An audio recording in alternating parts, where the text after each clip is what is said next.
Friends, যদি আপনি আপনার ছাতির মাসলসকে চওড়া করতে চান, মানে ব্রড চেস্ট বানাতে চান, তো আজকের ভিডিওতে কিছু এমন জিনিস বলবো যেটা আপনাকে কেউ বলেনি। আর এটা করে আপনি আপনার ছাতিকে চওড়া বানাতে পারবেন। মানে 56 ইঞ্চি ছাতি বানাতে হলে আপনাকে কি কি করতে হবে আজকের ভিডিওতে আমরা আলোচনা করব। যারা তার ছাতিকে চওড়া করতে চান তো তারা চেষ্টা করুন আপার চেস্টকে ফোকাস করতে, কেননা আপার চেস্ট এমন মাসল যেটা আপনার ছাতিকে দেখতে চওড়া লাগায়।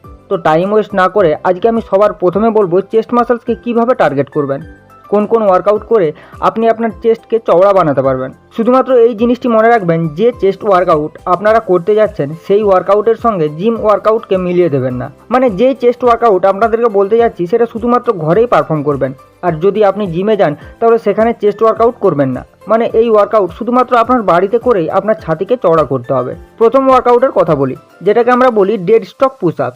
আপনারা নর্মাল পুশ আপস অনেক করেছেন, কিন্তু যদি আপনার ছাতি সত্যিকারে চওড়া করতে চান তো আজ থেকে আপনারা ডেড স্টক পুশ আপস শুরু করুন। কিছুটা এরকম পুশ আপসের পজিশনে এসে, তো যখন আমরা পুশ আপস করবো তখন যখন নিচে আসবো তখন হাতটা সরিয়ে নেব আর বডিকে একদম মাটিতে রাখবো, আবার ধাক্কা মেরে শরীরকে উপরে তুলবো।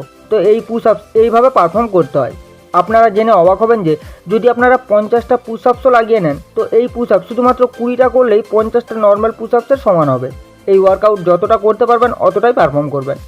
র্যাপিটেশন যত বেশি করতে পারবেন তত বেশি উপকার পাবেন। সেকেন্ড চেস্ট ওয়ার্কআউটের ব্যাপারে আমরা আলোচনা করব, যেটা আমরা বলি পজ পুশ আপস। অনেকেই বলে থাকে যে ছাতি চওড়া করতে চান তো পজ পুশ আপস করা শুরু করে দিন। কি করবেন, পুশ আপসের পজিশনে এসে যখন নিচে নামবেন তখন আপনার বডিকে 1 থেকে 2 ইঞ্চি মাটি থেকে উঠিয়ে রাখবেন, আর এইভাবে মিনিমাম 5 সেকেন্ড থাকতে হবে, আর তারপরে উপরে আসবেন।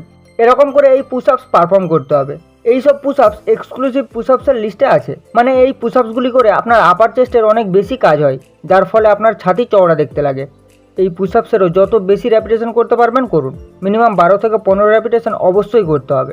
এরপরে কথা বলবো আমাদের তৃতীয় আর সবচেয়ে ইম্পর্টেন্টের, যেটাকে আমরা বলি স্লাইড পুশ আপস। দেখুন, স্লাইড পুশ আপসে আপনাদের কী করতে হয়, যে কোনো এমন এক জিনিস নিতে হয় যেটাকে হাতের নিচে রেখে হাত স্লাইড করানো যায়। তো আপনারা এরকম যে কোনো একটি জিনিস নিয়ে হাতের নিচে রেখে সবার প্রথমে আপনাকে রাইট সাইডে স্লাইড করতে হবে, এরপর লেফট সাইডে।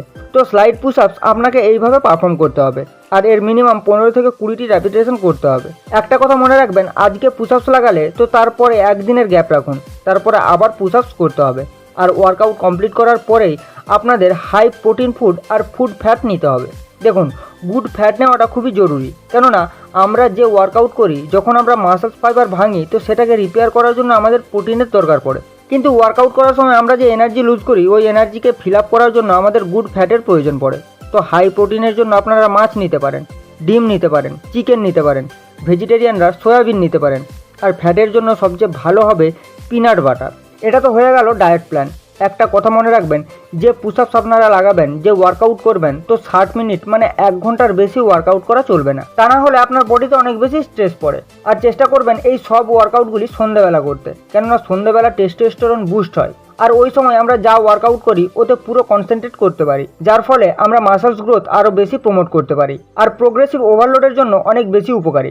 দেখুন, মনে করুন আজকে আপনারা 5টি পুশ আপস লাগাতে পারছেন, যে 3টি পুশ আপস আপনাদেরকে বলা হয়েছে ওই সব পুশ আপসের শুধুমাত্র 5টি করে র্যাপিটেশন লাগাতে পারছেন। তো সময়ের সাথে সাথে প্রোগ্রেসিভ ওভারলোড করা ভুলবেন না।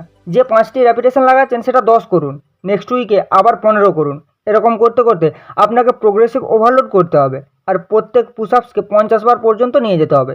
যতক্ষণ না 50 বার পর্যন্ত নিয়ে যাওয়া হয় আপনারা যে চেস্ট মাসল চাইছেন, চেস্টের শেপ চাইছেন, সেটা পাবেন না। তো আস্তে আস্তে 50 র্যাপিটেশন পর্যন্ত নিয়ে যান, আর কমসে কম 2 থেকে 3 সেট লাগান। তো এইভাবে ওয়ার্কআউট করে আপনার চেস্ট মাসলসকে খুবই তাড়াতাড়ি গ্রো করতে পারবেন। তো ফ্রেন্ডস, আজকে এই পর্যন্তই। আবার দেখা হবে পরের একটি ভিডিও নিয়ে। ততক্ষণ সুস্থ থাকুন, ভালো থাকুন, আর নিজের খেয়াল রাখুন। ধন্যবাদ।